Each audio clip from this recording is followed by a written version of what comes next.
My name is Julian Hart, and for the better part of 8 years, I've been a ghost in my own marriage. Not because I was absent, not because I didn't care, because invisibility was the role I was cast in, and for a long time, I played it well. To most of my wife's world, I was Myra's husband, a vague accessory to her fast-moving life. At events, her coworkers barely acknowledged me beyond a polite nod or a distracted handshake. Her friends smiled past me. Her assistants never bothered to learn my name. Myra never corrected them, and I never asked her to. That was fine with me. I didn't need the spotlight. I never cared about the glitz or being anyone's talking point. I preferred quiet corners and real conversations, the kind you only get when no one's watching you. Silence had always been my advantage. It gave me space to observe, to understand, to plan. Myra, on the other hand, thrived in noise. She moved through the world like a headline. Loud, polished, impossible to ignore. That was part of what drew me to her in the beginning. Her energy, her drive, her refusal to be anything less than formidable. When she landed the senior executive role at Darlington Group, a tech firm that called itself a revolution in motion, she treated it like a crowning achievement. And it was, in many ways. Myra had fought tooth and nail for that position, for the corner office, the staff that answered to her every need, the parking space with her name on it. She made it. At least, that's what she told herself. But here's what she didn't tell anyone. I was the one who funded Darlington's seed round. 8 years ago, when Myra was just a manager at a mid-tier agency and the founders of Darlington were just two scrappy coders with a dream and a broken MacBook, I saw something in their pitch that made sense. I cut a check, a big one, quietly. I never asked for a seat on the board. I didn't want headlines. I just wanted to build. Myra never knew how deep my involvement went. She thought I was in consulting. That's the word she used when people asked what I did.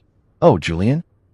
He's in consulting," she'd say with a dismissive smile, the same one she used when she corrected a waiter or shut down a subordinate in meetings. She didn't want me to be part of her brand. My existence had to be digestible, neatly packaged, safe. I let her have that. For a long time. Because love, at least the kind I believed in, wasn't about needing credit. It was about seeing someone win and knowing you helped them rise, even if no one else knew it. But something changed over the years. Not in the company. In her. Myra began curating her image like a product launch. Her Instagram became a highlight reel of brunches, panels, and power moves. Her captions read like TED Talk scripts. Never dim your light for someone else's comfort. If they don't clap when you win, let them go. She started referring to our shared milestones as her sacrifices. She told stories that made her the hero, and I was either the silent supporter or not mentioned at all. I tried not to care. I told myself the image wasn't the person. That late at night, when it was just us and the world was quiet, she'd still reach for my hand in bed. She'd still whisper goodnight. And that meant something, didn't it? But the silence I once cherished started to feel more like erasure. Not just in public, but at home too. The decisions Myra once made with me became announcements. "We're going to Cabo next month for the Founders Retreat. I RSVP'd us for the gala. I told them you might help with setup." I was no longer part of the plan. I was background, set dressing, a placeholder in a story that no longer needed me. Until the invitation came. It was delivered by courier, thick envelope sealed with Darlington's embossed gold logo. Myra left it on the kitchen counter without a word, nestled beneath a pile of design magazines and catalogs. Like I wouldn't notice it. Like it wasn't meant for me. I picked it up anyway. Darlington Group Quarterly Gala, celebrating legacy and leadership. She hadn't mentioned it. No save the date. No discussion. Just silence. I waited until dinner to bring it up. She was slicing into her salmon, glass of wine half gone. "Gala next Friday?" I asked. She barely looked up. "Yeah, you don't have to come if you're busy." I set my fork down. I wasn't invited, was I? Myra hesitated. A flash of guilt flickered in her eyes, too quick for anyone else to catch. But I'd studied her long enough to know. "I mean, technically, +1s are allowed," she said. "But it's mostly work. Networking. You'd be bored. Is that why you didn't mention it?" She sighed, as if I was the problem. "Julian, it's just not your world. You don't even like those events." She was right.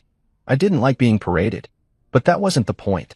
That night, I sat in my home office, looking over the shareholder documents I'd kept locked away all these years. I ran my fingers over the Darlington logo, the signatures that gave me quiet power. I had always chosen to stay in the background, but that didn't mean I belonged there. So I pulled out my tuxedo.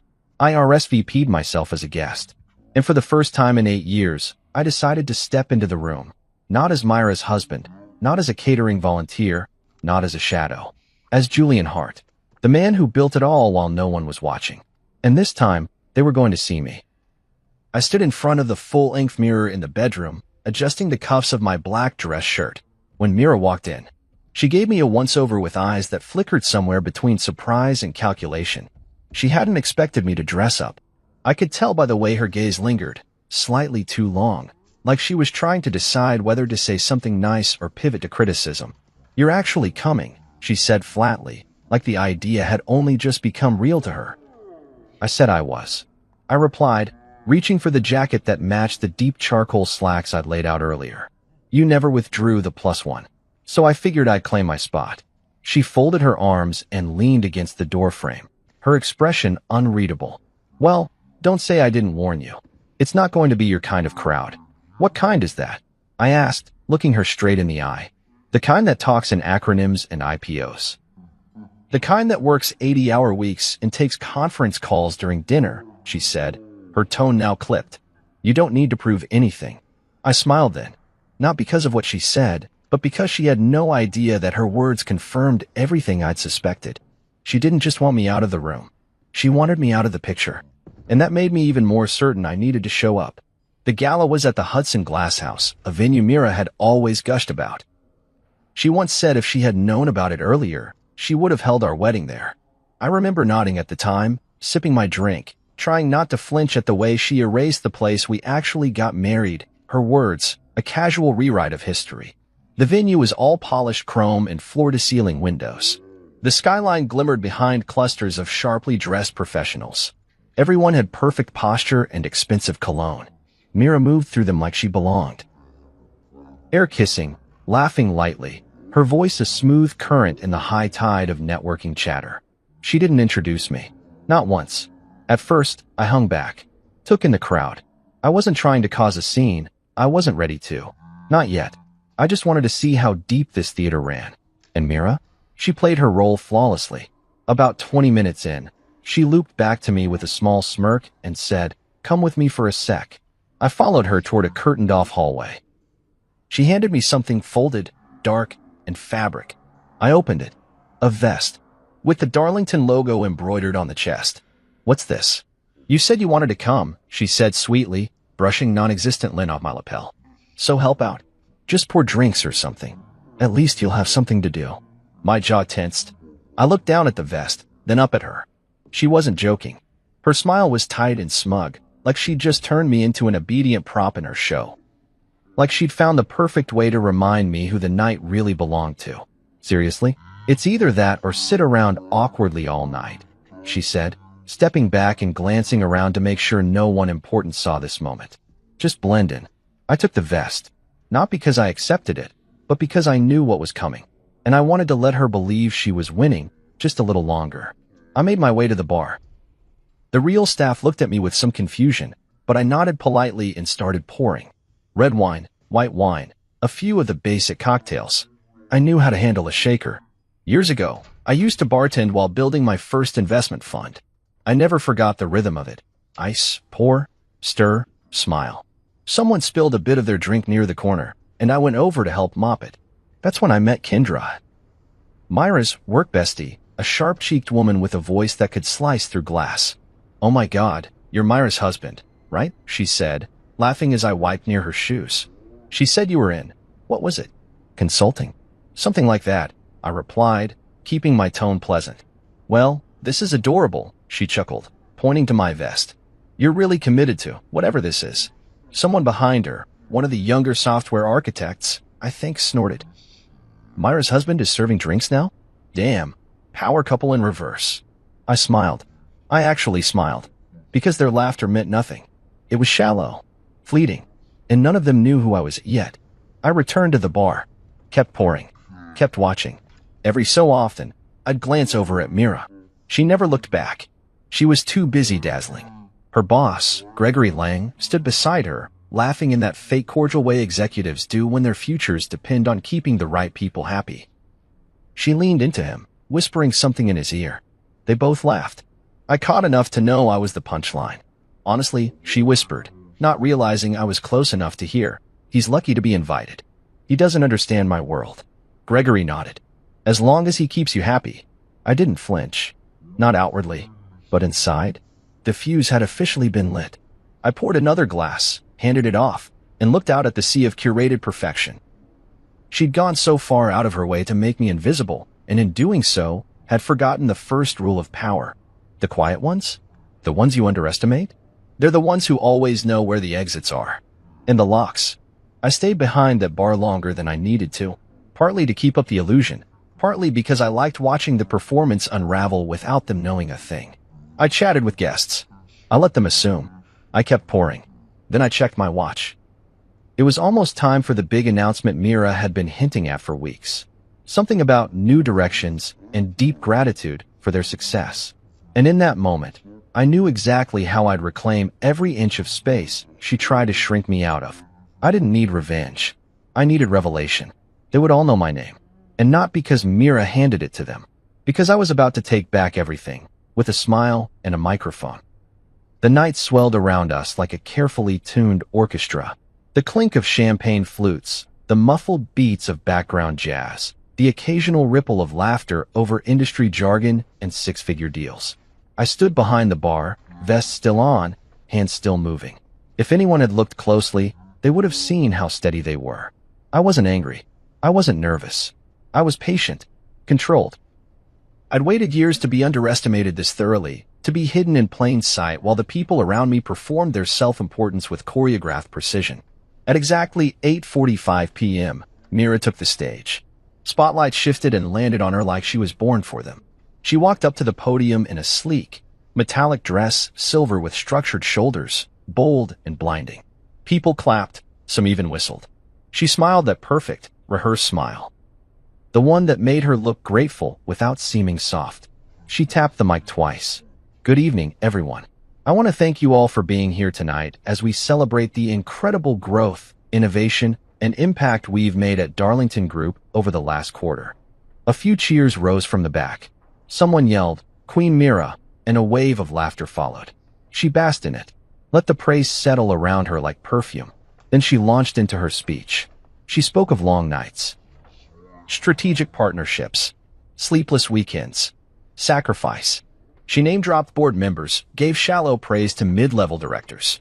She talked about Darlington as if she had built it brick by brick, with her own bare hands and some divine spark of genius.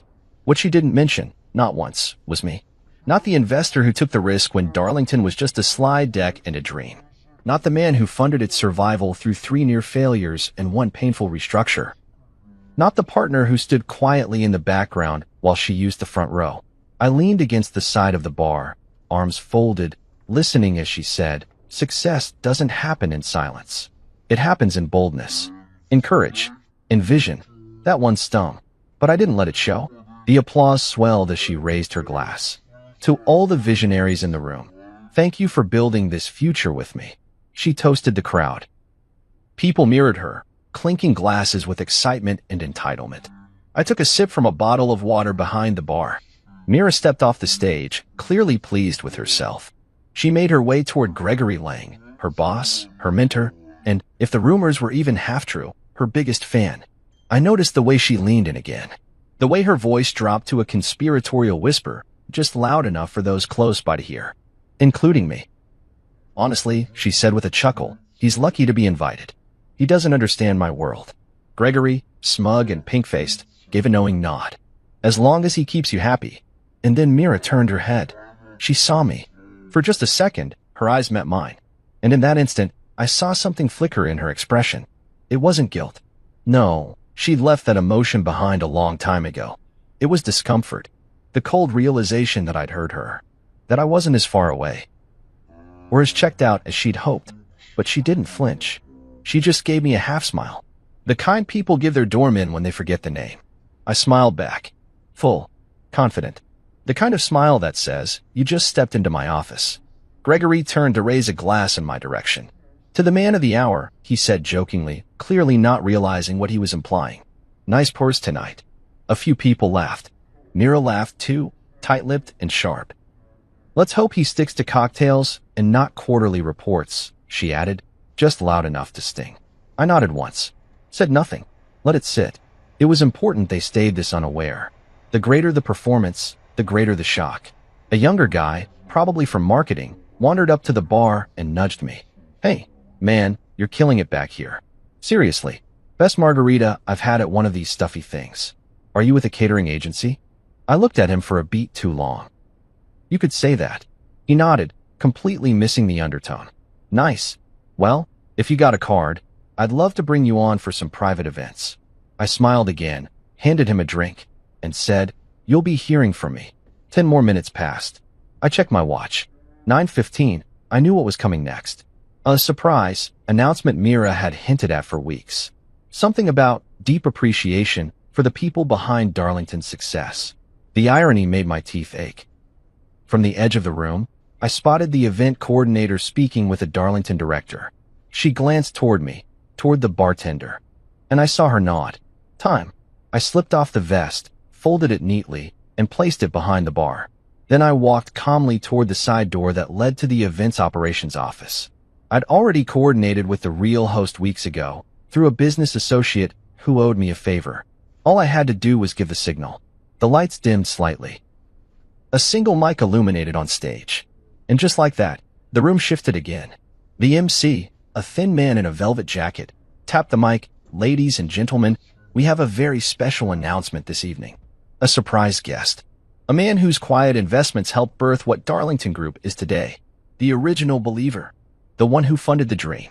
Please welcome Mr. Julian Hart.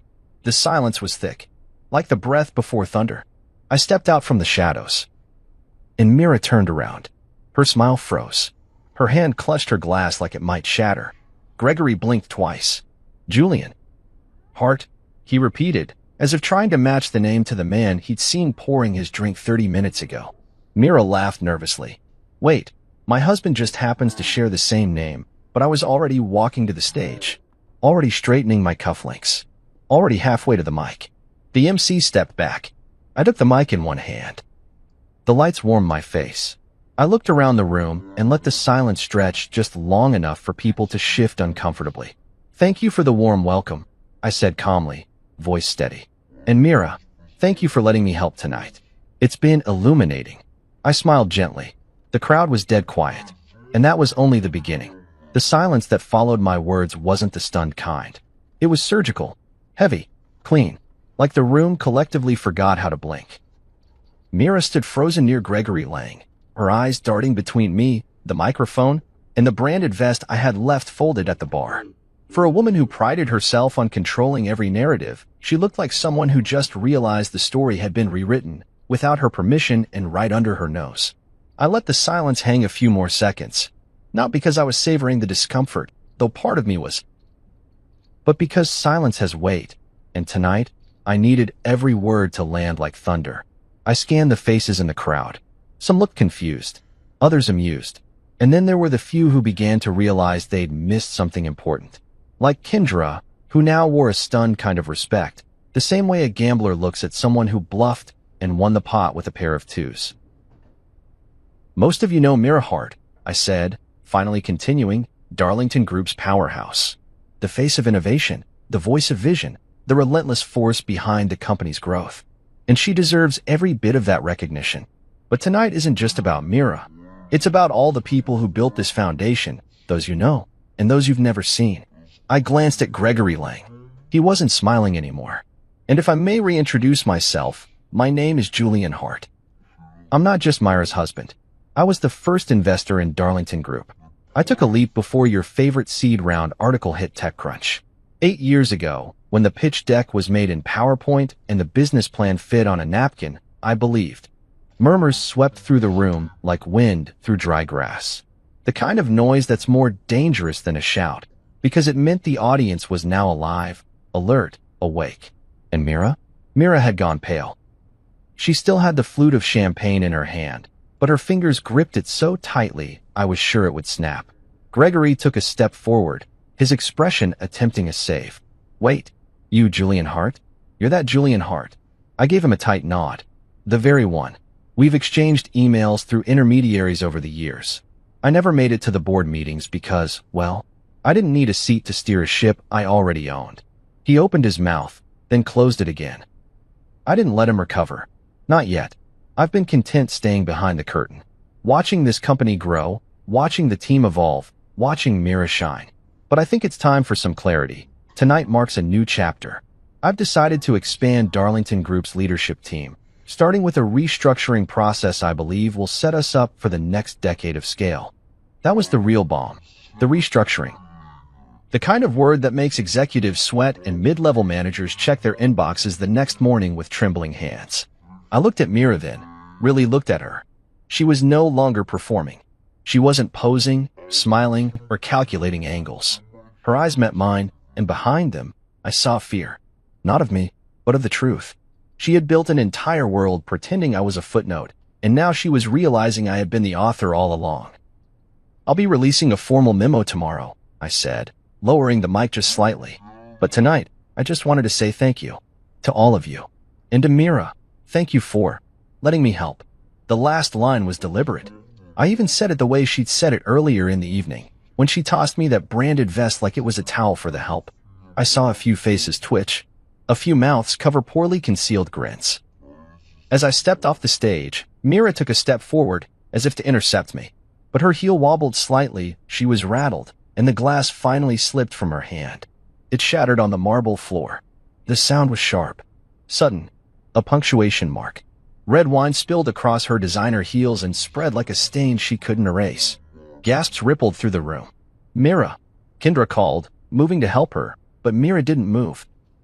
She just stood there, hands still out, staring at the mess like it spoke louder than I did. Gregory made a show of trying to help too, but his eyes were elsewhere on me. Measuring. Recalculating. "Julian," he said cautiously, "had we known." I cut him off with a simple wave of my hand. "You'll get the memo in the morning." I kept walking. No fanfare. No gloating. Just the quiet certainty of someone who didn't need applause to know they'd won.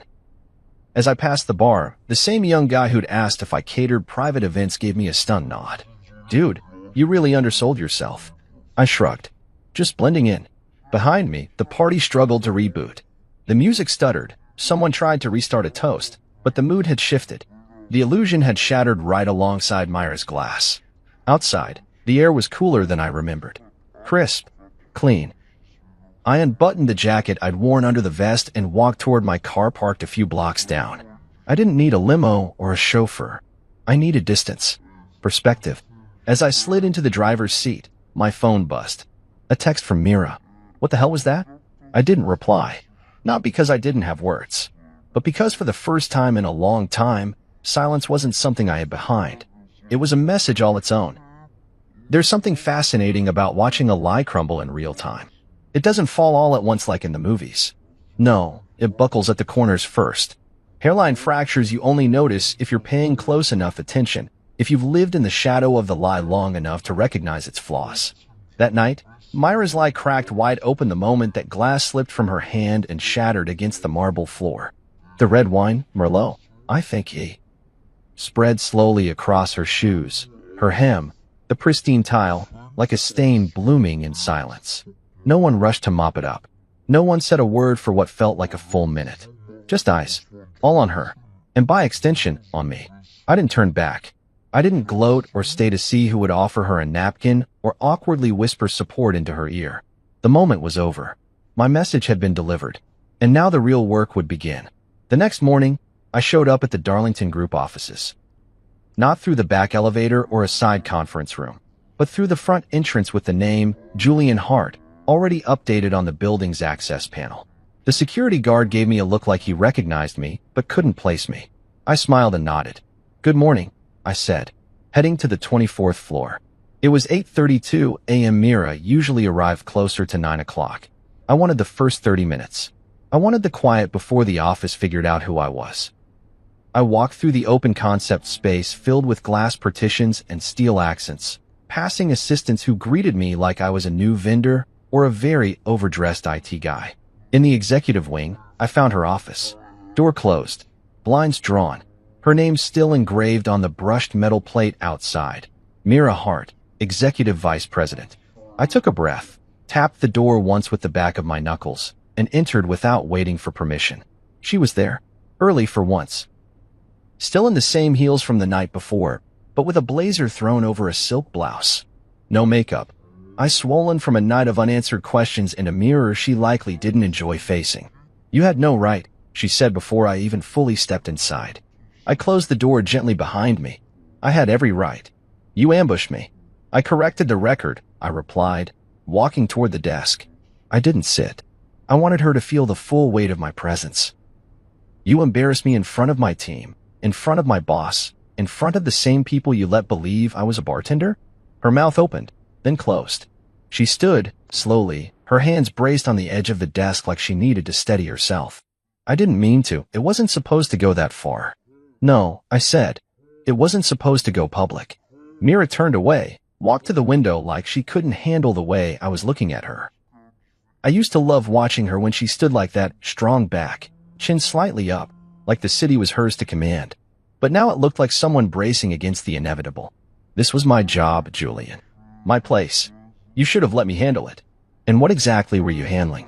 I asked quietly. "Your image? Your lie." "It wasn't a lie. He doesn't understand my world?" I quoted. "You said that. To Gregory. To your friends. You told them I was lucky just to be invited." She turned then, slowly.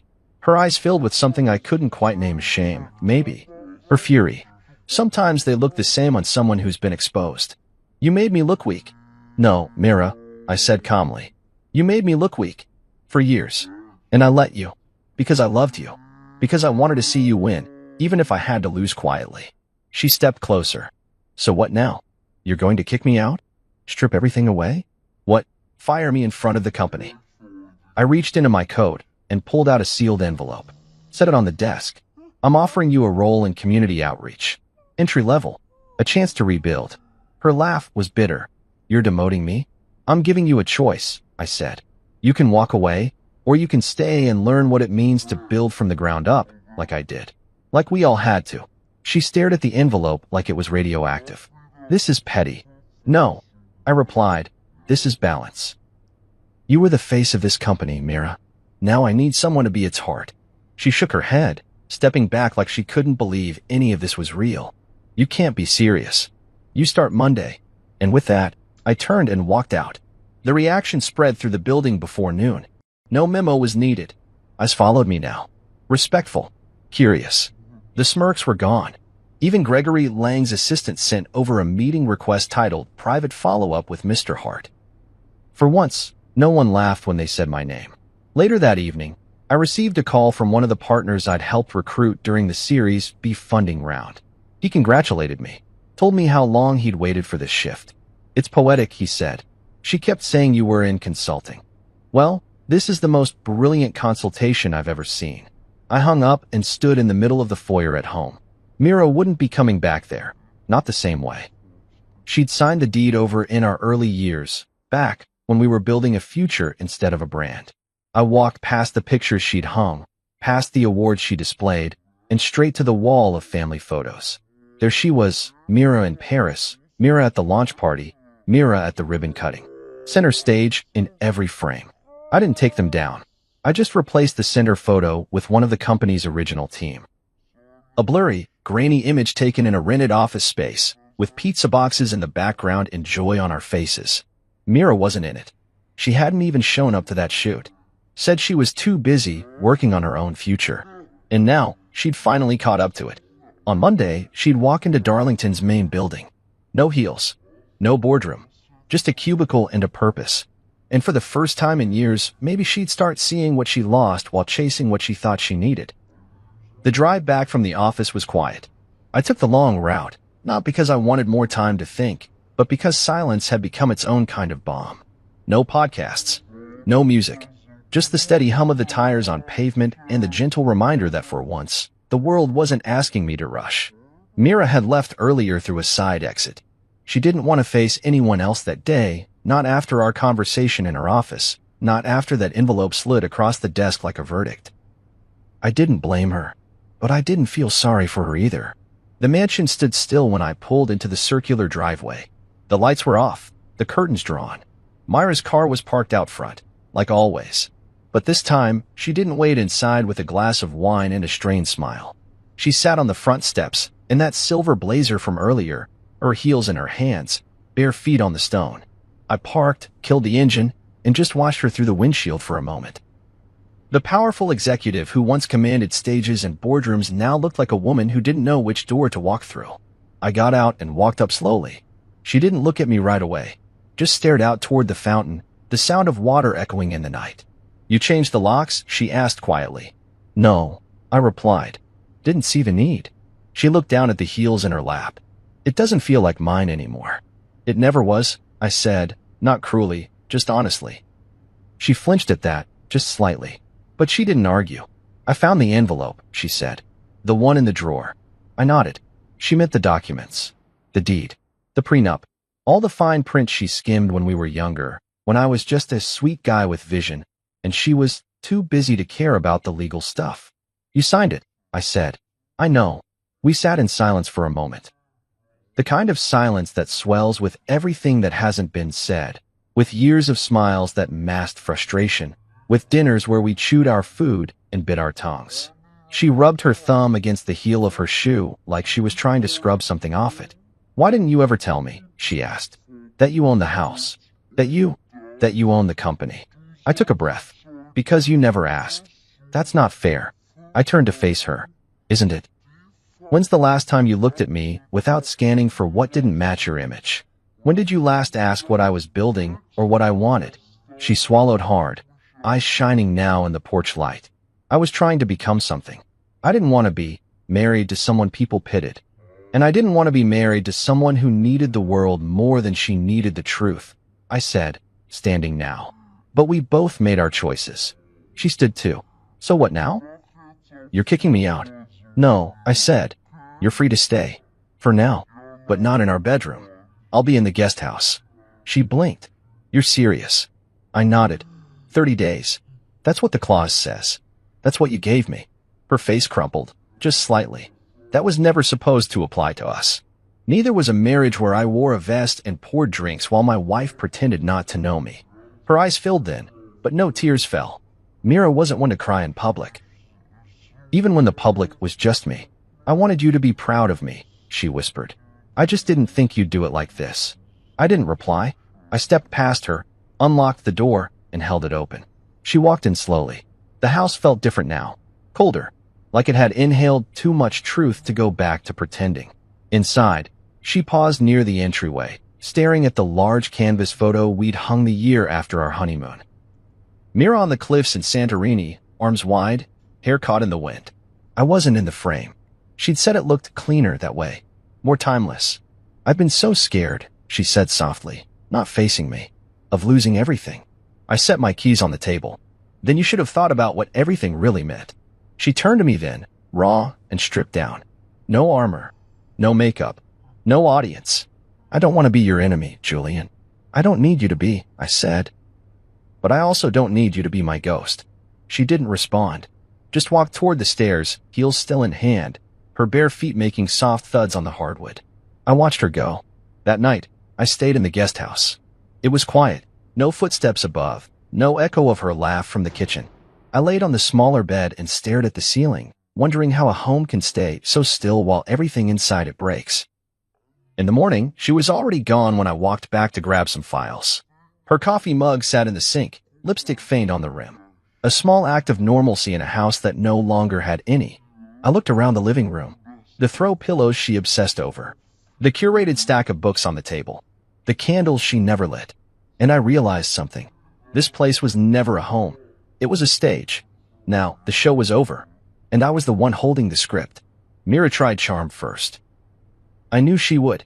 That's the version of her people loved, polished, poised, persuasive. 3 days after I moved into the guest house, she came to the door with a tray of croissants, fresh coffee, and that slight arch to her brow that used to mean something far more intimate than breakfast. She knocked gently, like she wasn't the woman who'd spent years minimizing my presence in her life. "Thought you might want something warm," she said when I opened the door. She wore a soft robe, not the silk one she'd parade around in. but the cotton one, the one she used to wear when she curled up beside me to read. I let her in, sat across from her at the small table. The croissants were from her favorite French bakery. She never used to let me eat pastries without some comment about carbs. Now she was offering me two. We talked, sort of. Small things. How quiet the house had felt lately. How the mail had been building up. I let her fill the space with pleasantries while I waited for the turn. The reason she'd come. I've been thinking, she finally said, maybe we could reevaluate the role you assigned me. There it was. I didn't even blink. Community outreach is a vital role. She smiled tightly. Julian, come on. You know it's entry-level. You think I belong there? I think it's a good place to start, I said calmly. You said you wanted to rebuild. Start here. I said I wanted to fix things with you. Not run the alumni newsletter. You said you wanted respect, I said, pushing the tray slightly away. Respect doesn't come from titles, Mira. It comes from truth.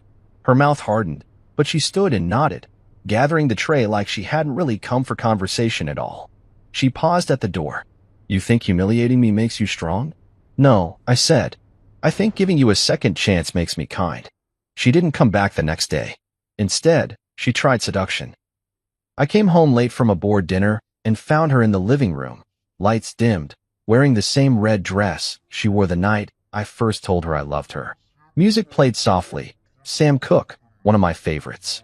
She turned, holding a glass of wine, that practiced smile on her lips. Remember this dress? She asked. I nodded. I remember the woman in it. She moved toward me slowly, hand grazing my arm. She's still here. Just lost her way for a bit. I stepped back, gently, not cruelly. Mira, you said once that love shouldn't need to be proven. That if someone really sees you, they won't ask for performance. I believe that. Her face faltered. So what now? You're just done with me. I'm done being someone you use to make yourself look complete.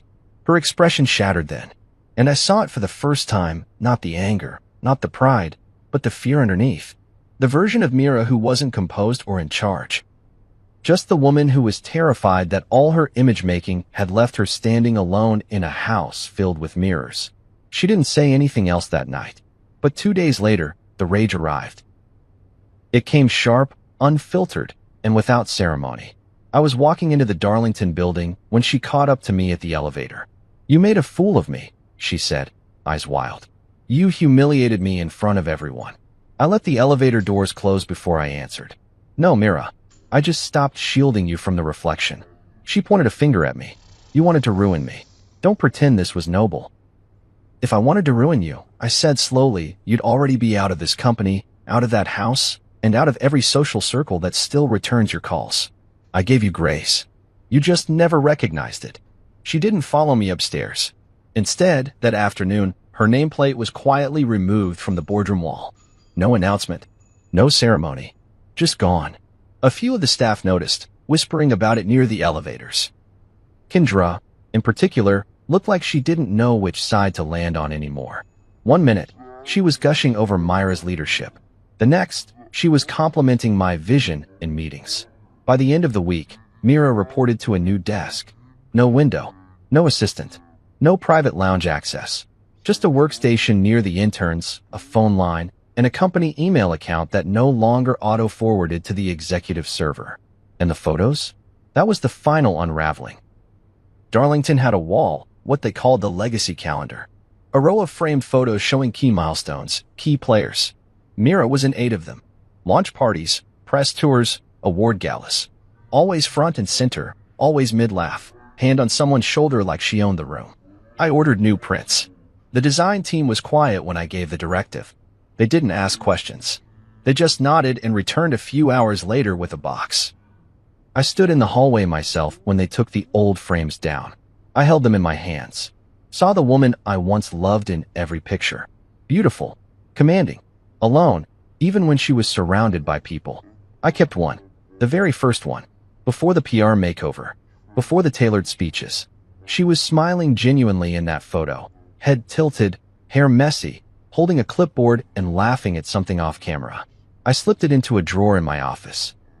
When Mira walked by the wall later that day, she stopped.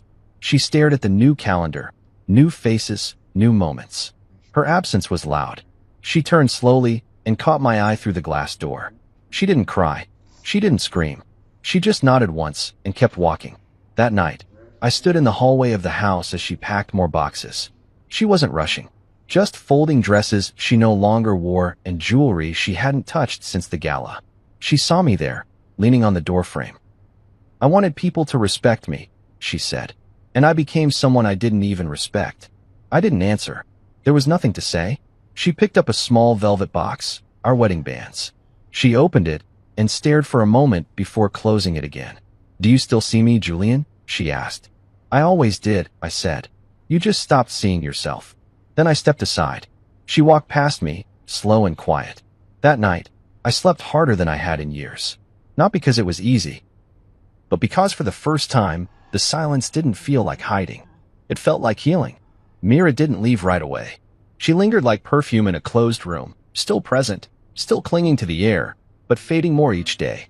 Her suitcases stayed stacked by the front door for a week. Not packed sloppily, but arranged like decor. Almost like she was waiting for someone to ask her to stay, for someone to tell her it wasn't really over. But no one did. Not me. Not the neighbors who used to gush over her garden parties. Not the friends who once begged for invitations and reposted every curated moment from our lives. The house, which she had once moved through like royalty, heels clacking confidently against marble, silk robes trailing behind her, felt different now. It was quieter, more still. She wandered from room to room like a visitor. She stopped making noise when she walked, like even her footsteps were apologizing. And she'd started doing something new, pretending. She'd step out onto the balcony with her phone pressed to her ear, pacing, nodding dramatically. But when I passed by one day and her phone lit up, screen dark, no call in progress, I knew. It was all for show. She didn't want the neighbors to see her fall. She wanted to look busy, wanted to look important. But importance doesn't survive silence. And the silence in that house had become deafening. She kept trying to reclaim parts of it. Rearranging pillows, buying new candles, fixing the fresh flowers that used to arrive every Monday. But they all wilted now. She'd throw them out and replace them, again and again, like she could cheat decay if she just arranged things beautifully enough. I didn't interfere. I stayed in the guest house, made my coffee there, did my calls from there. It had everything I needed: peace, space, and the ability to watch Mira realize, in real time, that power isn't about who people believe you are. It's about who you are when there's no one left to perform for. One evening, I walked into the main house to grab some old project files I'd kept in the study. She was sitting on the stairs, barefoot, hugging her knees like a child trying to disappear into herself. She didn't look up at first, just sat there, staring at the floor. "I got a call from Kendra today," she said quietly. I paused, halfway to the study. "Yeah." She asked if I was coming to the Founders Circle dinner next month. And I asked. She said she assumed I wouldn't. Then she mentioned you're giving the keynote. That didn't surprise me. I hadn't announced it. The committee had. They wanted someone who had built from the roots, not someone who had borrowed the fruit. I fit that theme better now. Mira didn't argue. She wanted to know if we were still close, Mira added. I didn't know what to say. I sat on the stair opposite her, a few steps down. "We're not enemies," I said. "But we're not pretending anymore either." She nodded, eyes flicking to a framed picture on the wall above us. It was the one of us in Cape Town, laughing, wind in our hair, the sea behind us. She got that photo blown up after it made a splash on her social media feed. Thousands of likes, dozens of comments, couples goals. And yet, I remembered that trip differently. I remembered her glued to her phone the whole time. I remembered the fights between the photos. "You used to smile like that," she whispered. "I still do," I said. "Just not with an audience." She looked away then, biting her lip to stop it from trembling. "I used to think this house meant we'd made it," she said. "That if I could just walk through the front door and feel the marble under my feet, I'd know I wasn't her anymore." Her. My mother, she said. The woman who couldn't pay the mortgage. Who cried in the kitchen with the lights off because she was scared someone would see her fall apart. I promised myself I'd never be her. And instead, I asked. I became someone else I don't recognize, she said. Someone who doesn't cry in the dark because she doesn't cry at all. I didn't know what to say to that, so I didn't say anything. She stood up slowly, brushing off her sweatpants like they were made of silk. "I'm leaving Sunday," she said. 30 days are almost up." I nodded. She turned to walk away, but paused again. "I won't take anything that isn't mine." That would be the first time, I said before I could stop myself. She didn't flinch, just nodded like she deserved that one, and maybe more. On Saturday, the movers came. Not the expensive ones she used to brag about, the ones with monogrammed uniforms and GPS-tracked crates. Just a simple team with a dented van and gloves that had seen too many stairwells. She gave them instructions, boxed everything herself. No tears, no ceremony. I watched from the window of the guest house as she packed the last box into the trunk of her car. She stood there for a moment with her hand on the roof, staring back at the mansion, not like she was sad, but like she was confused about where the years had gone. Like she'd arrived at the wrong destination and only just realized she was the one driving the whole time. She walked up to the porch, knocked once on the guest house door. When I opened it, she handed me something small. The old house key. Worn, bent slightly near the teeth. I don't need this anymore, she said. It was never mine, really. I took it, nodded once. You'll be okay. I hope so, she said. But this time, I want to be okay for the right reasons. She walked away. Didn't look back. The gate clicked shut behind her like a chapter ending. No fanfare.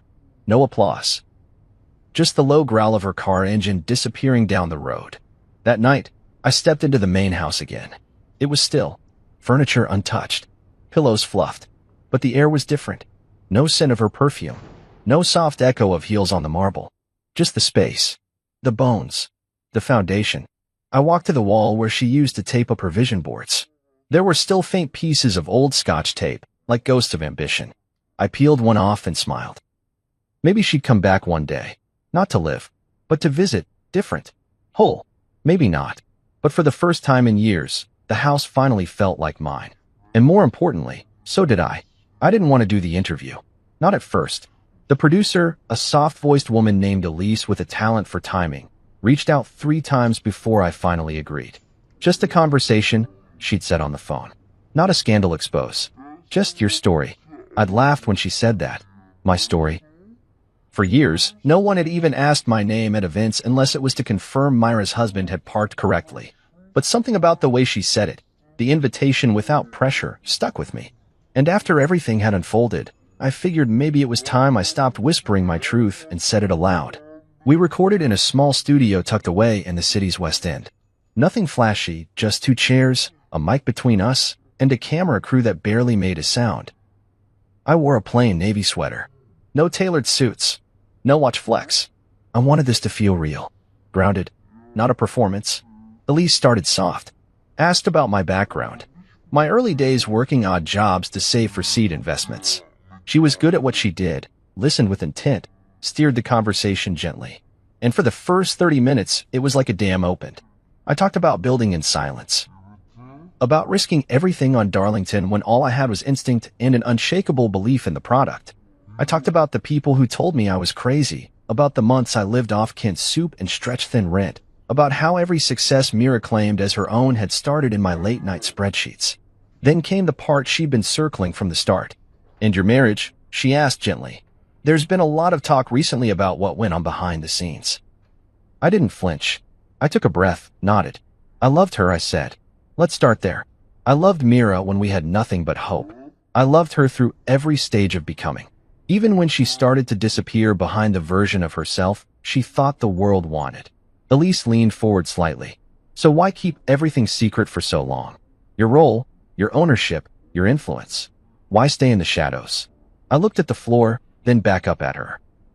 "Because I wanted to see who'd love me when I had nothing to prove." That was the line. I didn't know it at the time, but when the episode dropped 3 days later, that was the clip that went viral. That sentence, cut with perfect timing, my voice low, the music swelling underneath it, landed like a quiet truth in a world of noise. It started on Twitter, then Instagram, then LinkedIn, of all places. Some people build with you. Others just pose for the pictures. Another clip. Another wave. The views passed 10,000, then 50, then 100. Comments poured in. From young founders. From husbands. From women who said they'd never considered the quiet one in the relationship before. Suddenly, I wasn't just Julian Hart, the man behind the money. I was a symbol. Of quiet strength. Of reclamation. Of someone who didn't need to scream to be heard. My inbox flooded. Podcasts. TEDx talks. Investment forums. People wanted more of the man who watched from the background, then walked into the frame without raising his voice. Mira saw it too. I knew she would. The internet doesn't let you look away, not when you're still on its radar. She texted me the morning the clip hit 3.2 million views. I deserve that. Just those words. No defenses. No sarcasm. I stared at the message for a while before I responded. You deserve the truth. I just finally gave it to you, out loud. She didn't reply. But a few hours later, I received a package at the guest house. No note. Just the framed photo from our Santorini trip. The one that used to hang in the main hallway. She must have taken it with her when she left. But now, it was back. I didn't hang it up. I didn't throw it away either. I stored it in a box in my closet. A reminder, not of her, but of what happens when you let silence replace sincerity. 2 weeks later, I hosted a charity gala. It was the same type of event Mira used to dominate. Elegant, high profile, full of people who measure worth in net figures and applause volume. But this one was different. I didn't want glamour. I wanted intention. We raised $600,000 for underserved youth programs in tech. I poured drinks that night, too.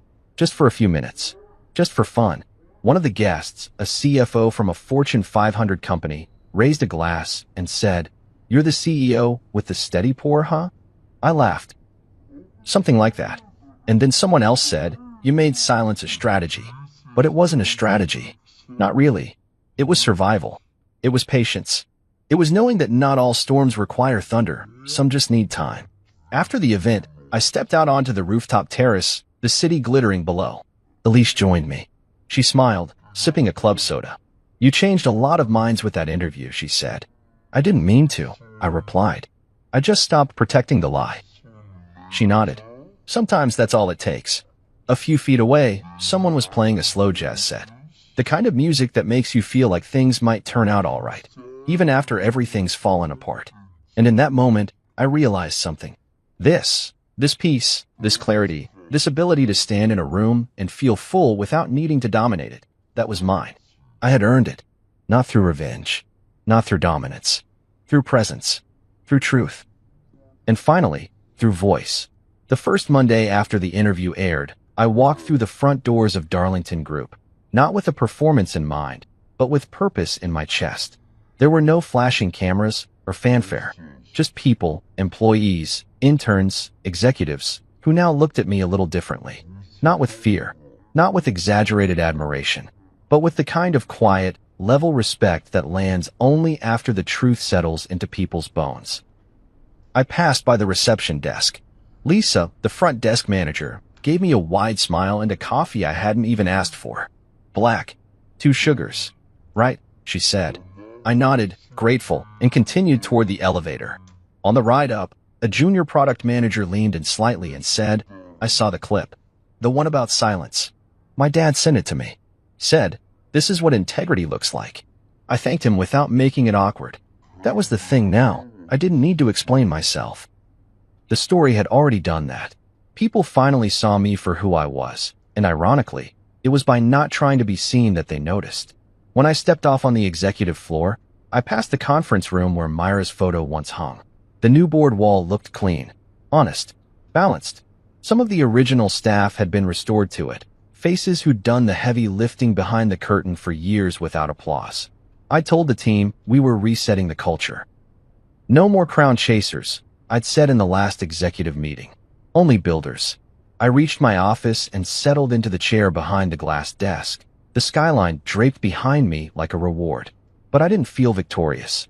I felt present, and that was more valuable than anything else. Later that afternoon, we hosted a mid-quarter town hall in the Central Lounge. There were nearly 200 employees on site that day, with more dialed in remotely. The entire room had a different energy now. Not nervous, not transactional, but open. I walked on stage without a cue, without scripted notes. Just a stool, a mic, and a glass of water. I used to stand in the back of these rooms, I said, not because I was shy, but because I believed the loudest person wasn't always the wisest. I still believe that. But silence, real silence, is only meaningful when it's not hiding truth.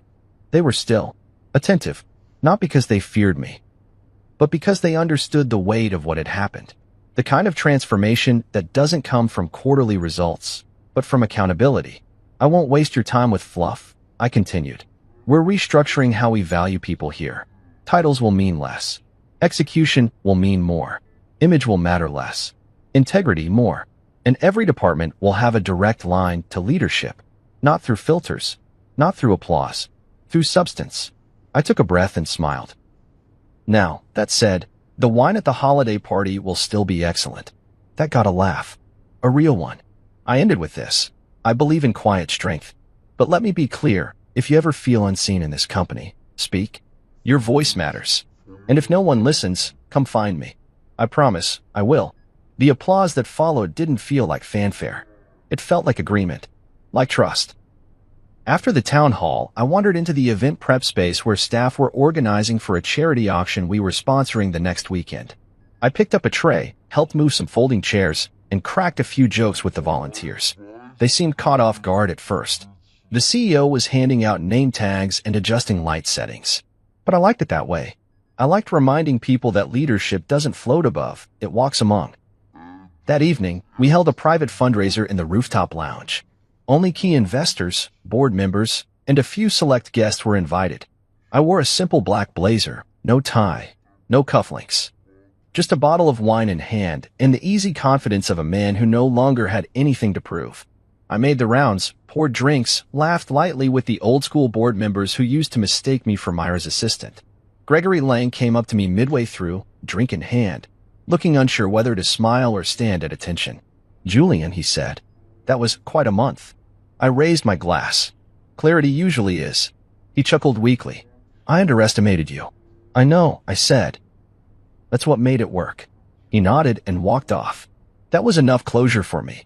Just before the night ended, I found myself alone at the bar with one of the new scholarship interns, a 19-year-old named Darnell from Brooklyn. He'd been shadowing the product team all month and asked to meet me. "I watched your interview 3 times, he said. "The way you said, some people build with you. Others just pose for the pictures, man, that hit. My mom cried watching it." I smiled at him. That line wasn't meant to hurt anyone. Just to remind myself what kind of man I want to be. He looked down. "I want to be that kind too." "You already are," I told him. "Just keep listening.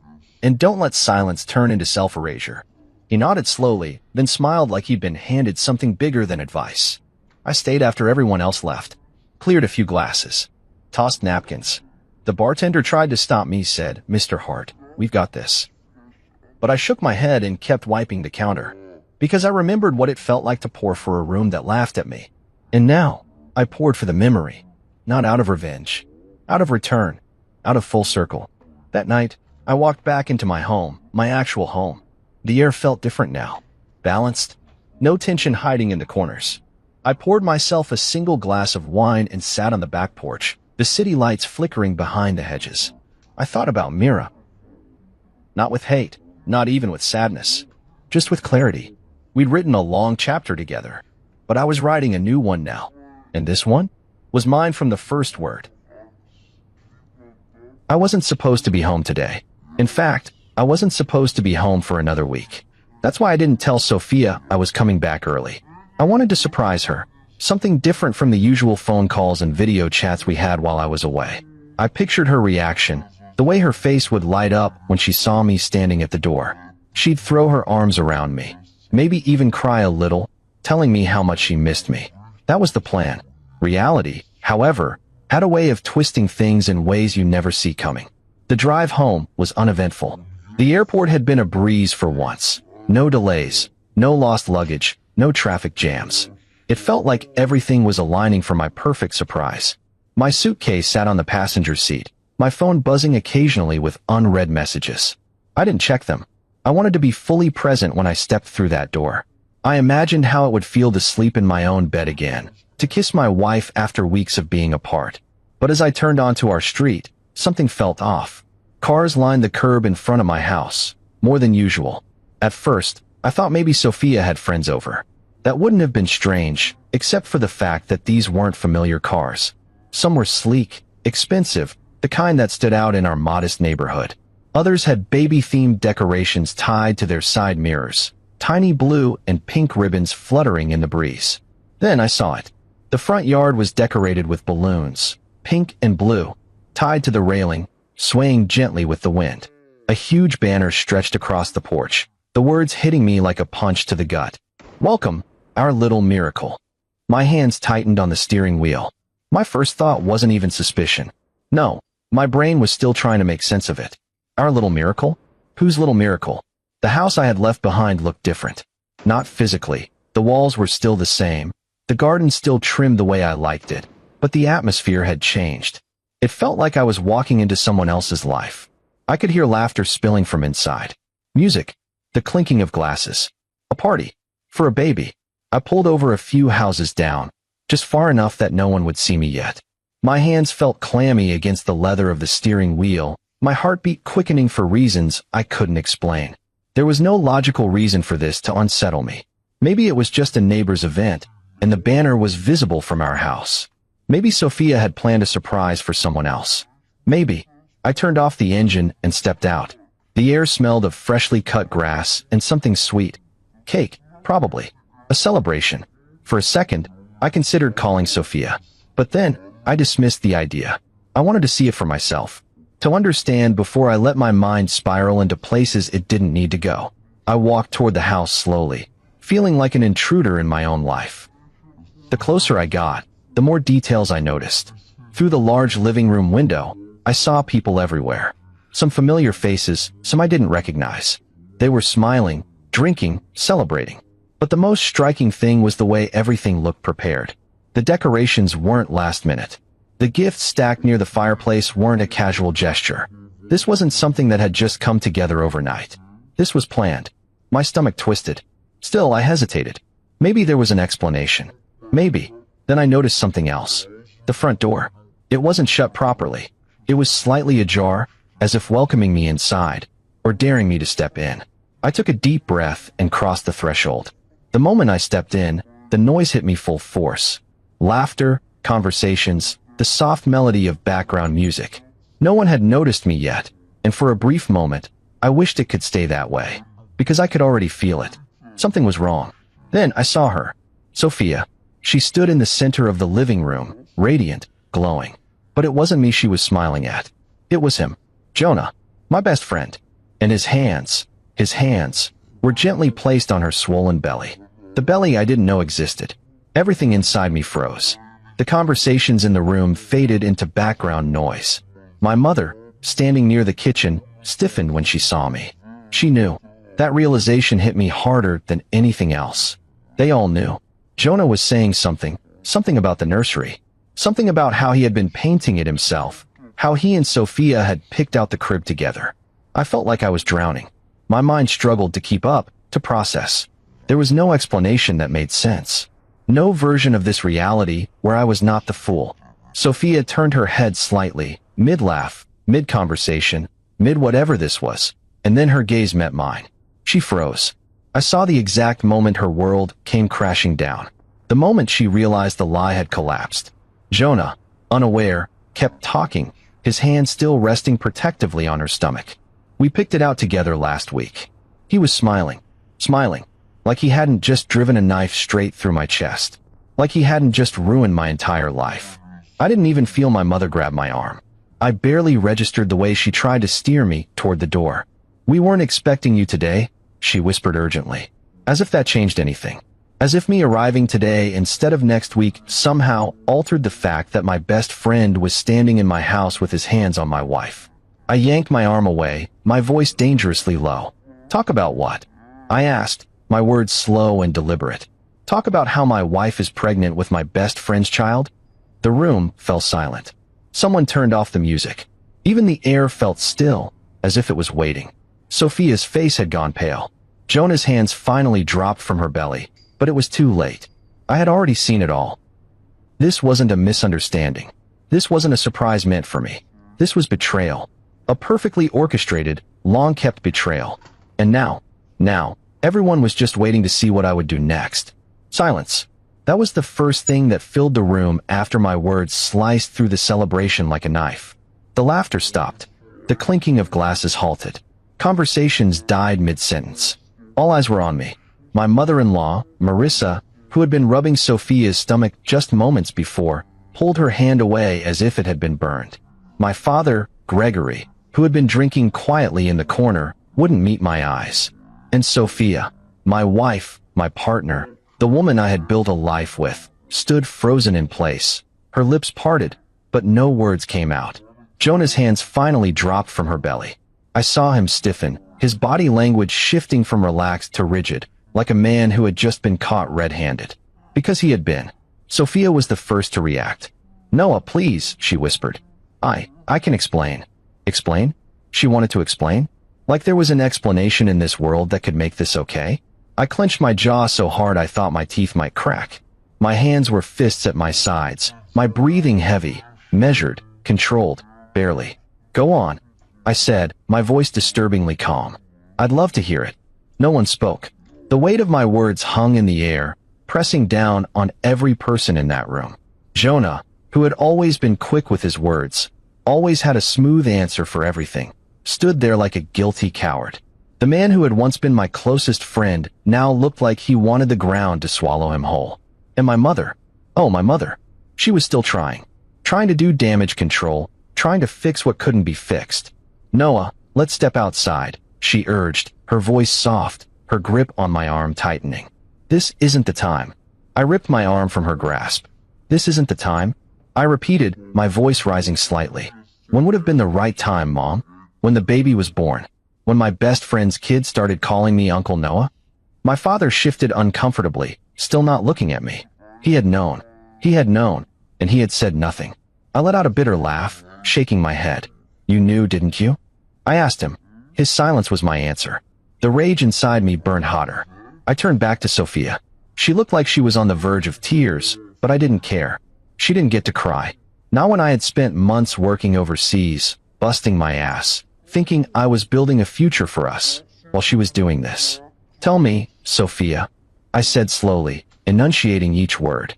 "How long?" She swallowed hard. "Noah, please, it's not what you think." "Not what I think." The words made something inside me snap. "So you're telling me my eyes are lying to me?" I asked, gesturing to the very obvious bump in her stomach. "You're telling me that's not his child? That this whole baby shower, the decorations, the gifts, the nursery, everything, isn't exactly what it looks like?" Her lip trembled. "I didn't want you to find out this way," she whispered. I let out a dry, humorless laugh. "Oh, how considerate of you," I said. "How exactly were you planning on telling me, Sophia? After the baby was born? Or were you just going to let me keep believing we were still married while you played house with him?" I turned to Jonah, who still hadn't said a damn word. "What's the matter, Jonah?" I asked, my tone dripping with venom. "Cat got your tongue? You had a lot to say when you were screwing my wife." He flinched. Good. I wanted him to feel that sting. I wanted him to feel even an ounce of what I was feeling. "Noah, it wasn't like that." Jonah finally spoke, his voice tight, defensive. We didn't mean for this to happen." That phrase, "we didn't mean for this to happen." I almost lunged at him right there. Instead, I laughed again. A sharp, cutting laugh. "Didn't mean for it to happen?" I echoed, shaking my head. "So what? You just tripped and fell inside her." A collective gasp sounded around the room. A few people shifted uncomfortably. Some picked up their bags, clearly wanting to leave but too afraid to move. Good. Let them be uncomfortable. Sophia wiped at her face, tears streaming freely now. "Noah, I never wanted to hurt you," she cried. I scoffed. "Yeah? Could have fooled me." Marissa, my mother-in-law, finally stepped in. And of course, she wasn't stepping in for me. "Noah, enough," she snapped. "Sophia doesn't need this stress." Stress. She was worried about Sophia's stress. A sickening wave of nausea rolled over me, the sheer irony of it making my head spin. Her stress. I repeated slowly, turning to face her. Where was this concern when I lost my baby 2 years ago? Marissa's face drained of color. Sophia sucked in a sharp breath. Jonah looked away. They all knew exactly what I was talking about. 2 years ago, I had sat in a hospital waiting room, gripping Sophia's hand while she cried, my heart breaking as we lost our child before we even had the chance to meet them. I had held her through the nights of grief, whispered reassurances that we'd get through it together, that when we were ready, we'd try again. And now? Now she was carrying another man's child, while everyone around me celebrated like it was some miracle. I felt my chest tighten. I had to get out of there. I turned to the gift table, scanning the neatly wrapped boxes until I saw one with my mother's name on it. I grabbed it, ignoring her protests, and tore it open. A small, white onesie with blue details fell into my hands. She had bought a gift for my wife's affair baby. My own mother. I felt sick. I turned to her, my voice low. "You got her something nice, Mom," I said. "Did you keep the receipt?" Sophia let out a choked sob. My mother's lip trembled. Jonah stepped forward again. "Noah, please." I dropped the onesie at his feet. "Enough," I said, my voice suddenly cold, emotionless. I looked around the room at all the faces, people I had once trusted, people who had sat in my home, laughed with me, eaten meals with me, all while knowing. I inhaled sharply, forcing myself to stay composed. Then, I turned to Jonah. "You better get a job," I told him, my voice calm. "Because from this moment on, you're on your own." Jonah's face paled. "What do you mean?" I smiled. A slow, satisfied smile. "It means, Jonah, that while I was overseas, I wasn't just working," I said. "I was also consulting a lawyer." Sophia stiffened. Jonah's eyes widened. I let the moment hang before I said the words that sealed his fate. "I have proof of every penny I spent on this house," I said. "On this marriage. On you." Then, without another word, I turned and walked out the door. Let them all sit in their mess. I was done. The night air hit me like a cold slap as I stepped outside. The weight of the discovery was suffocating, pressing down on my chest like a vice. My hands were shaking, and I couldn't tell if it was from rage or shock. Behind me, the celebration had turned into a stunned silence, but I knew it wouldn't last. The whispers would start soon. The justifications. The excuses. But I didn't care. I couldn't care. Not after what I had just seen. I had spent the last year breaking my back overseas, working endless hours, sending every paycheck home. All for this? For my wife to betray me with the one person I trusted most? A bitter laugh escaped my lips. I should have seen the signs. Maybe I did, deep down.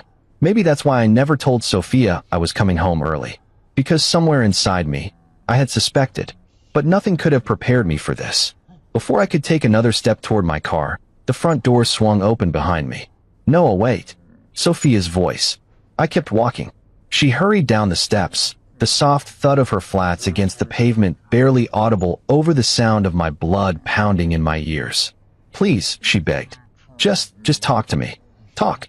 I stopped abruptly and turned around, barely restraining the storm inside me. "Talk to you," I repeated, my voice dangerously calm. "Like how you talked to me while you were screwing Jonah. That kind of talk." She winced, wrapping her arms around her stomach as if shielding herself from my words. Good. Let her feel just a fraction of the pain I was feeling. "Noah, it wasn't like that," she whispered. I let out a sharp, humorless laugh. "Oh, so what was it like, Sophia? Explain it to me. Because from where I'm standing, it looks pretty damn clear." Tears welled up in her eyes. I almost felt something. Almost.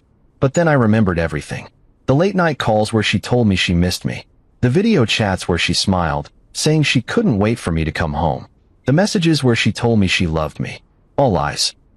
"You were gone for so long," she whispered, voice trembling. "You don't understand what it was like being alone all the time." My jaw tightened. "So that justifies it?" I asked. "That justifies betraying me with Jonah?" She shook her head quickly. "No. I mean, I didn't plan for it to happen." I felt my fingers curl into fists. "That's the same bullshit Jonah said." She flinched. "Good. Tell me something, Sophia," I continued, stepping closer. "When exactly did it just happen?" "When I was sending money for our future. When I was working night shifts so I could come home and give you the life you deserved. When I called, and you told me you loved me. When—" I stopped myself, shaking my head. "Forget it. None of it matters now." Sophia's face crumpled. "It does matter." "No, Sophia," I said, voice clipped. "It doesn't. Because you already made your choice." Her lip trembled. "Noah, please. I still love you." I scoffed. "Love?" I echoed, my voice dripping with disbelief. "Is that what you call this?" I gestured toward the house, the decorations, the celebration she had planned behind my back. "Because from where I'm standing, this doesn't look like love. It looks like a goddamn joke." I could see her panic rising now. "I never wanted to hurt you," she insisted. I exhaled sharply, pinching the bridge of my nose. "Stop saying that." "But it's true." "No, Sophia." I cut her off, my patience snapping. "If you didn't want to hurt me, You wouldn't have done this." Tears spilled down her cheeks, and for a moment, she looked like the woman I had fallen in love with. The woman I had married. The woman I had trusted. But she wasn't that woman anymore. "I can't lose you," she whispered. I stared at her for a long moment. "You already did." And with that, I turned my back on her. I had barely taken 2 steps when another voice called after me. "Noah." "Jonah." I went rigid. My fists clenched at my sides. I turned slowly, my entire body coiled with tension.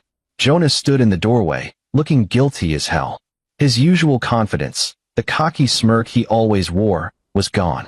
I wanted to hit him. Badly. I wanted to wipe that pathetic expression off his face, make him feel even a fraction of the rage that was boiling inside me. But I didn't. I wouldn't give him the satisfaction. Instead, I took a slow, measured breath. "You have 10 seconds, I said, voice eerily calm. "Say what you need to say." Jonah swallowed hard. I never wanted you to find out this way." That was his opening line. A dark chuckle escaped me. "Oh, that's rich," I said. "Not I'm sorry, not I shouldn't have done it, not I betrayed you in the worst possible way. Just that you never wanted me to find out this way." Jonah had the decency to look ashamed. "Noah, man. Don't man me," I snapped, stepping forward until I was right in his face. "You don't get to call me that. You don't get to act like we're still friends. You lost that right the moment you put your hands on my wife." Jonah looked down, swallowing thickly. I shook my head. "Tell me, Jonah, when did it start?" He hesitated. "Wrong move." I let out another laugh, shaking my head. "You don't even have the balls to tell me the truth, do you?" "It wasn't supposed to be like this," he muttered. "I don't remember unlocking my car door. I don't remember getting in. All I remember is gripping the steering wheel so hard that my knuckles turned white. My breathing was shallow, uneven, my heart hammering against my ribs like a caged animal. I was supposed to come home to my wife. I was supposed to surprise her. Instead, I had walked into a celebration for another man's child. I clenched my jaw as my vision blurred for a moment. But I refused to let the tears fall. Not here. Not now.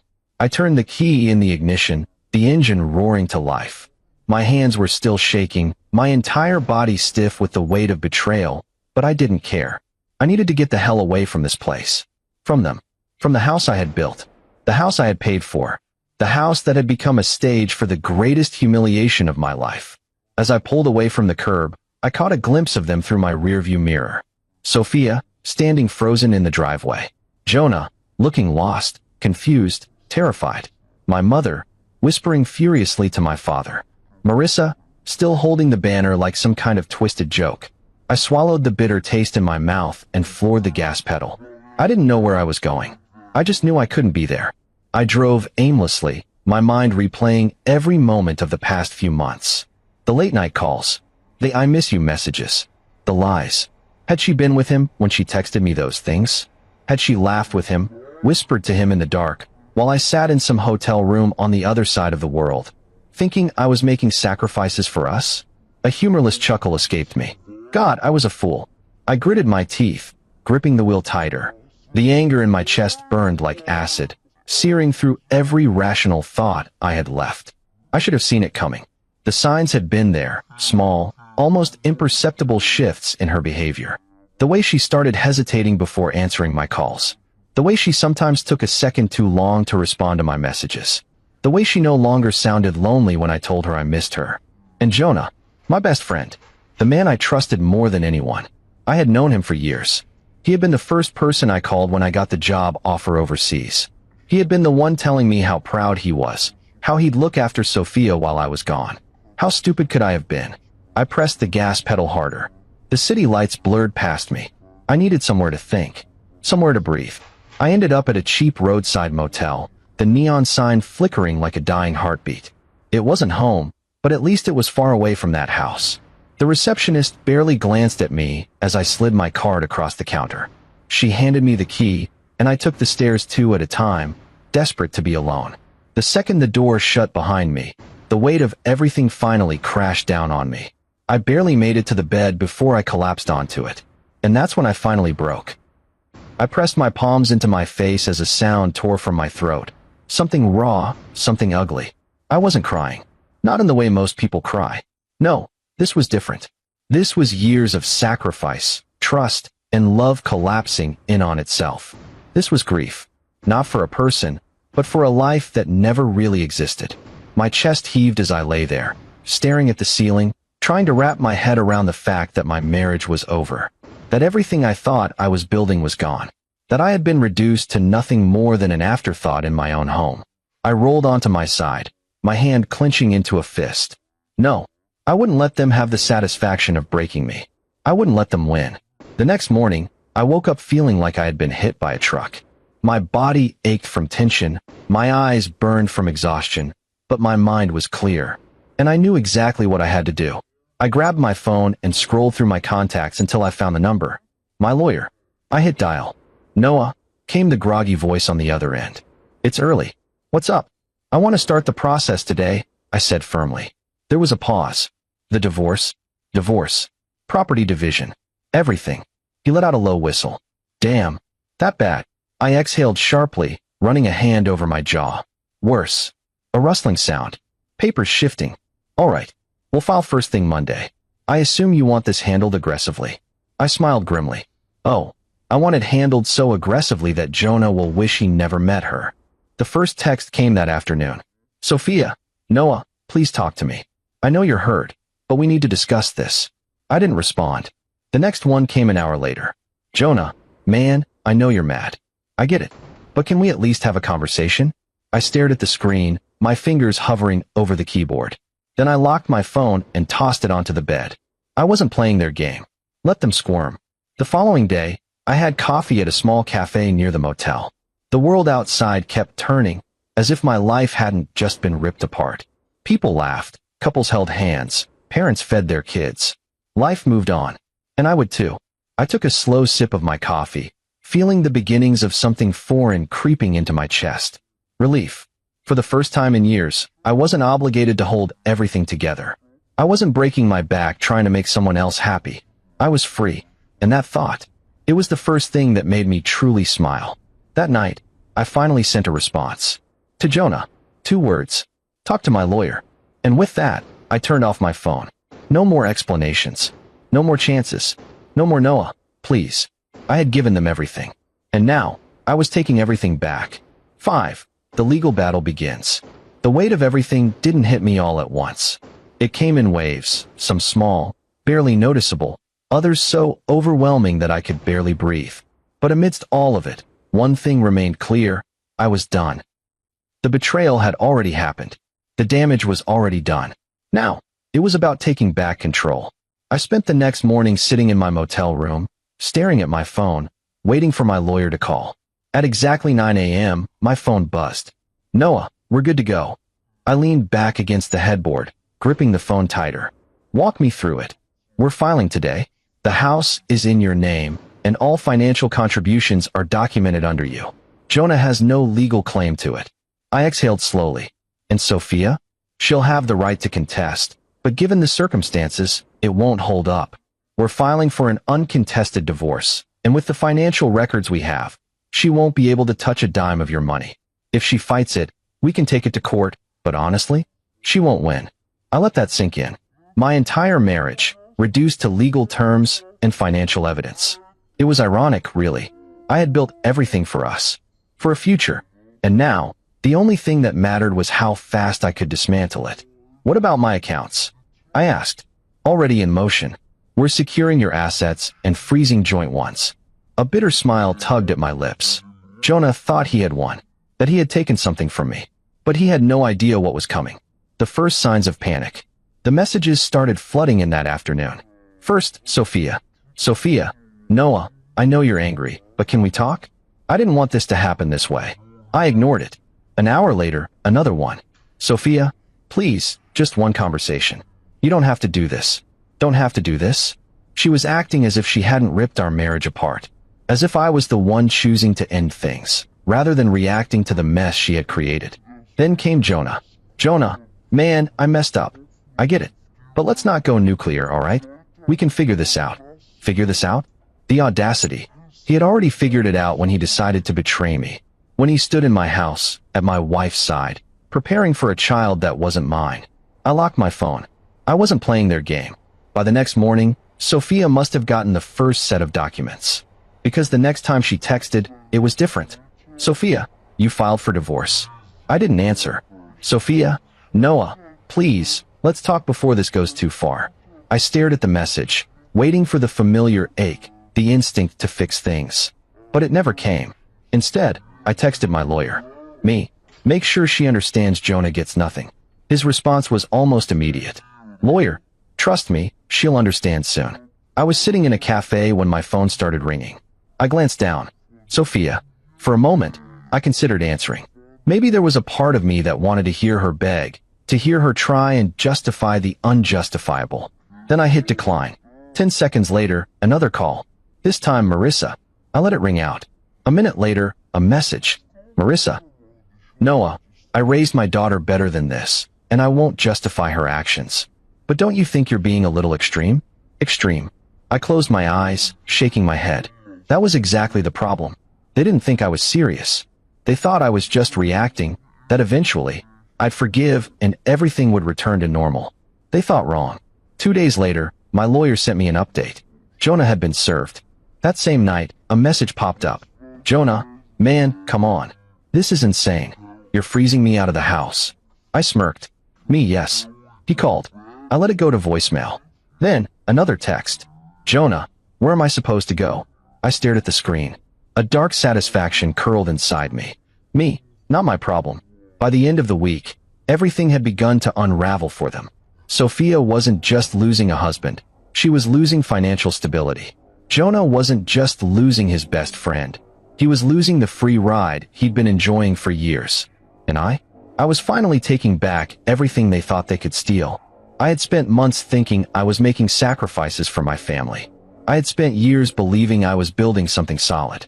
But I was wrong. Because in the end, I wasn't the one making the sacrifices. I was the one being sacrificed. And now, it was their turn to lose. For the first time in years, I felt something unfamiliar bloom in my chest. Freedom. And I wasn't about to waste it. I knew the moment Jonah's life started to fall apart, because the messages stopped being demanding and started sounding desperate. At first, he had tried to reason with me. Tried to talk his way out of this like he always had, thinking I'd eventually calm down and everything would go back to normal. But nothing about this was normal, because I wasn't giving him that option.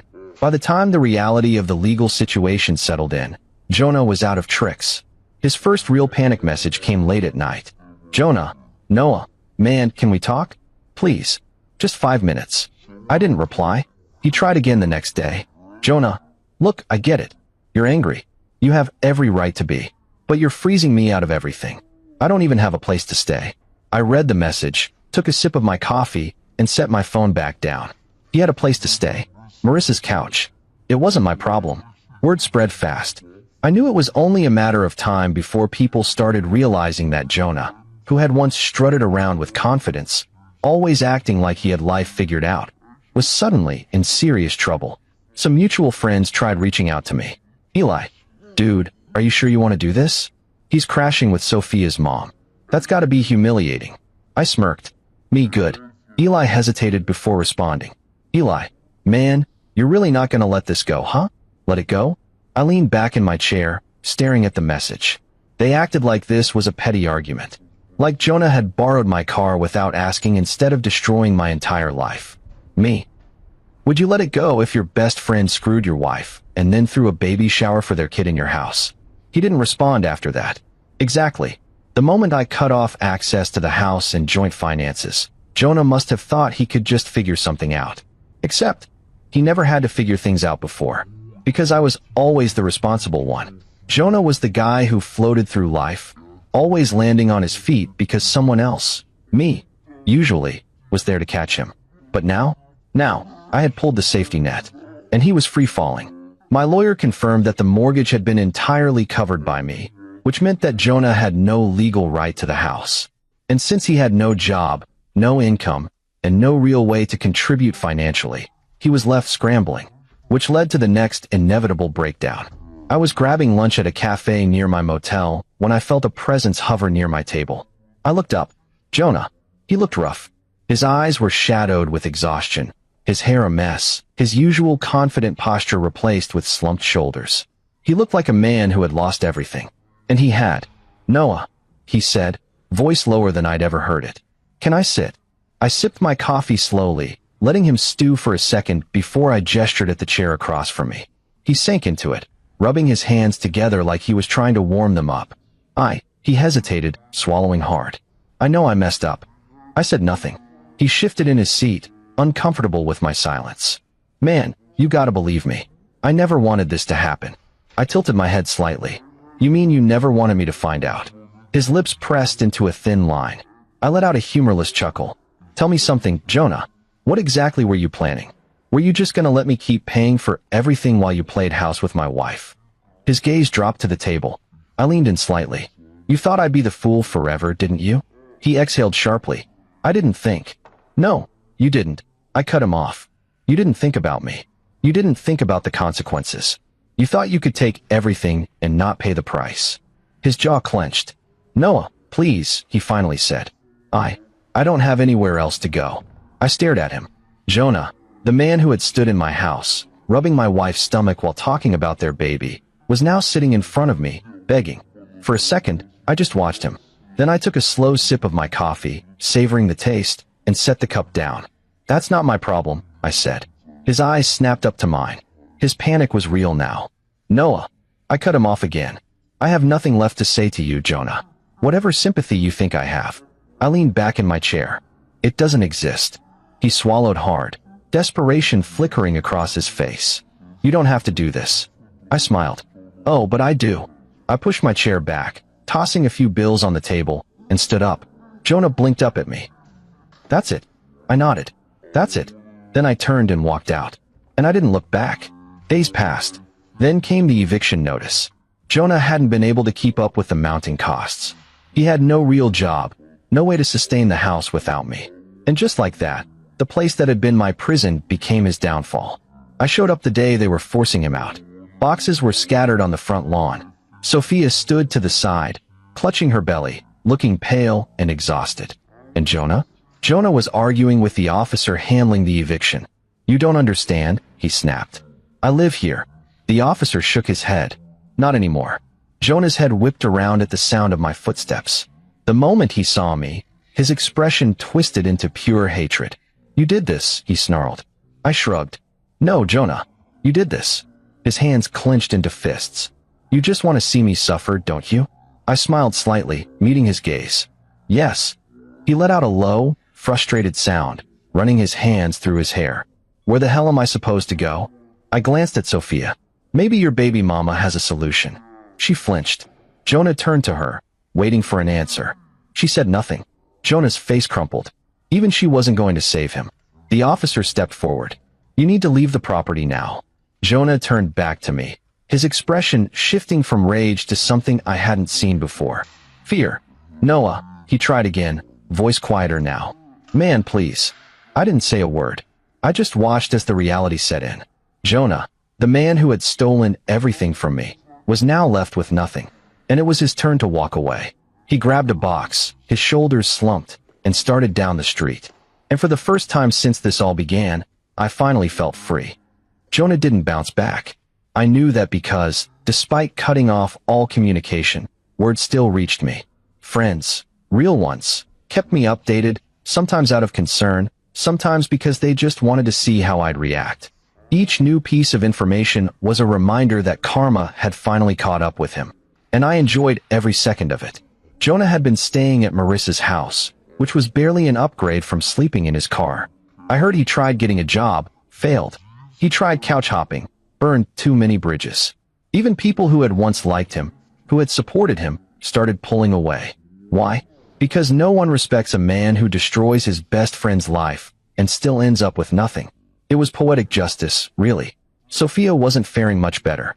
Without me, she had to rely entirely on Jonah, who had already proven himself to be useless. It didn't take long before cracks started forming. Because what happens when you take away the comfort, the stability, the security? People show their true colors. And Sophia? She finally saw Jonah for what he really was. A leech. Which is why, a few months later, I got a text from an unknown number. I almost ignored it. But curiosity won. Unknown number. I left him. I stared at the message for a long moment, feeling an unfamiliar sensation. Not regret, not sadness, satisfaction, because I already knew who it was from. Sophia. I later found out through a friend that Sophia had dumped Jonah. And not just dumped him, she wanted alimony. I nearly choked on my drink when I heard. "You're kidding," I said, shaking my head. My friend grinned. "Dead serious. She claims he promised to take care of her, and now that she's pregnant, she needs financial support." I let out a sharp laugh. Jonah, who had betrayed me for this woman, was now getting played in the exact same way. The irony was delicious. And the best part? Jonah didn't have a damn penny to his name. He had thrown away everything. His friendship, his reputation, his financial stability. All for a woman who was now taking him for whatever little he had left. It was the perfect ending. Or so I thought. One night, I found myself at a bar. It wasn't the kind of place I used to go. It was quiet, low-lit, barely crowded. Just the kind of place where I could drink in peace without worrying about running into ghosts from my past. But fate had a twisted sense of humor. Because just as I was finishing my drink, I felt someone watching me. I turned. Jonah. He looked wrecked. Gaunt face, dark circles under his eyes, shoulders slumped like he was carrying the weight of the world. He looked like a man who had lost everything. Because he had. I didn't say anything. I just lifted my glass and took another slow sip. He took it as an invitation. He sat 2 seats away from me, gripping a cheap beer like it was his last lifeline. For a long time, neither of us spoke. Then, finally, he let out a low, broken laugh. "You happy now?" I set my glass down and tilted my head. "Very." He scoffed, shaking his head. "Figures." I waited. I knew he had more to say, and I was curious. Not because I cared, but because I wanted to hear it from his own mouth. The admission that he had lost. And sure enough, after a long pause, he finally sighed and muttered, "She left me." I exhaled through my nose, amused. "Yeah, I heard." Jonah let out another humorless laugh. "Of course you did." I leaned back slightly. "So? How's it feel?" His fingers tightened around his beer. "Like shit." I smirked. "Good." He swallowed hard, his Adam's apple bobbing.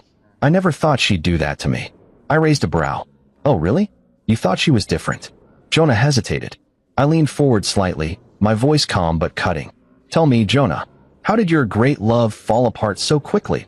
He opened his mouth, then shut it. Because he already knew the answer. Because I already knew the answer.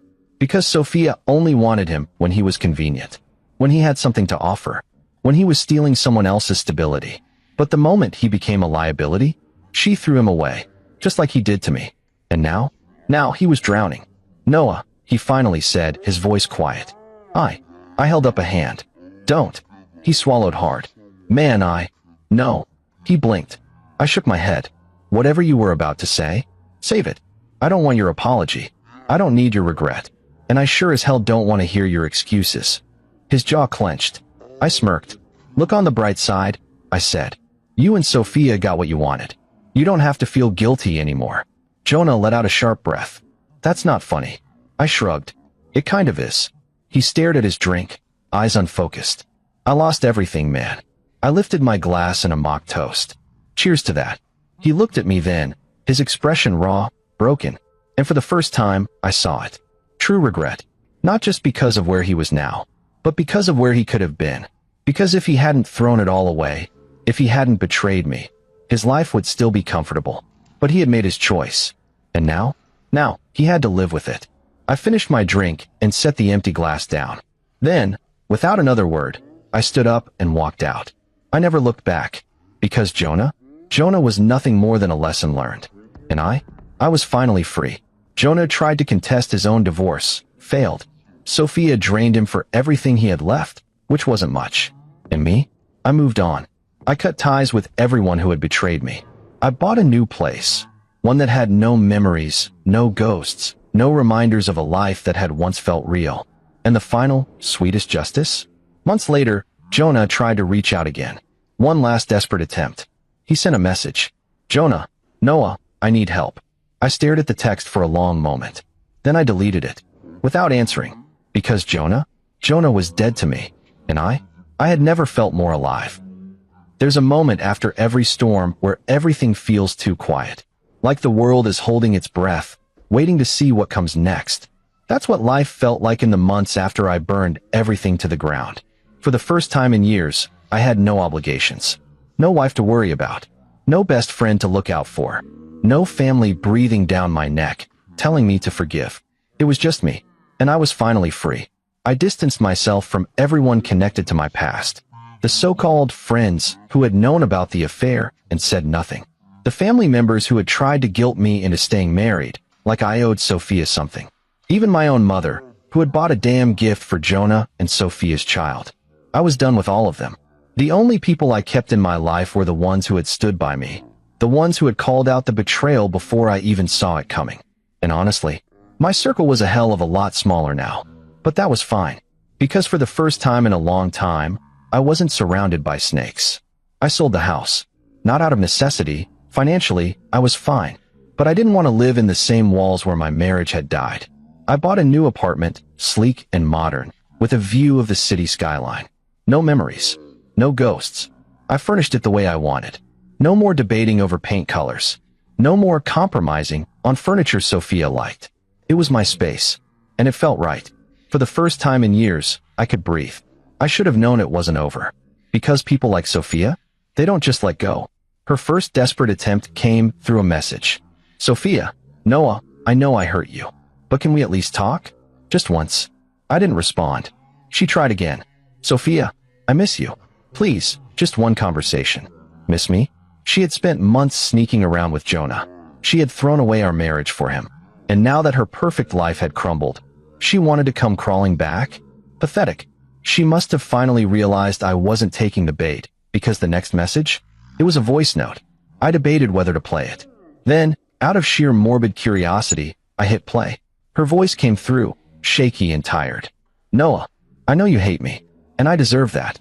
But I need you to know that I never stopped loving you. What happened with Jonah, it wasn't supposed to be that way. I don't know what I was thinking. I was lonely, and I made a mistake. I ruined everything, and I regret it every day. I just need you to know that. I let the message finish. Then I deleted it. I wasn't her backup plan. She had made her choice. And now, she had to live with it. I should have expected Jonah to reach out again. Men like him, they never truly learn. The message came late at night. Jonah, Noah, I need help. That was it. No fake apologies. No excuses. Just desperation. I didn't respond. The next night, another one. Jonah, man, I've got nothing left. I don't know what to do. I stared at the message, tapping my fingers against the counter. For a moment, just a second, I imagined what he must look like now. Probably living off whatever scraps he could find. Probably realizing that life, without me covering for him, was a nightmare. And honestly, good. I had spent years being the safety net for both him and Sophia. Now, they could figure it out themselves. I deleted the message. Without responding, Jonah was dead to me. It wasn't enough that Jonah was ruined. It wasn't enough that Sophia had lost everything. No, the final nail in the coffin came when Jonah tried to appeal the divorce ruling. The idiot actually went to court trying to get money out of Sophia. And the judge? The judge laughed in his face. He walked out of that courtroom with nothing. No money. No house. No reputation. Just regret. And for the first time in months, I slept like a baby. Months later, I was sitting in a cafe, sipping my coffee, when I saw them. Sophia and Jonah. Not together. They weren't a couple anymore. But they were both broken. Jonah was thinner than before, looking exhausted, drained, aged. Like life had kicked him down, and he had stayed there. Sophia? She was pushing a stroller, looking miserable. And me? I was fine. I finished my coffee, left a tip, and walked past them. For a brief moment, Sophia's eyes met mine. And in them, I saw everything. Regret. Shame. A silent plea for something. Anything. I held her gaze for a second. Then, slowly, deliberately, I smirked. And kept walking. Jonah and Sophia became irrelevant. People stopped talking about them. The scandal faded. But me? I thrived. I traveled. I met new people. I lived. And best of all, I never wasted another second on traitors. Because in the end, justice had been served. And I was finally, completely free.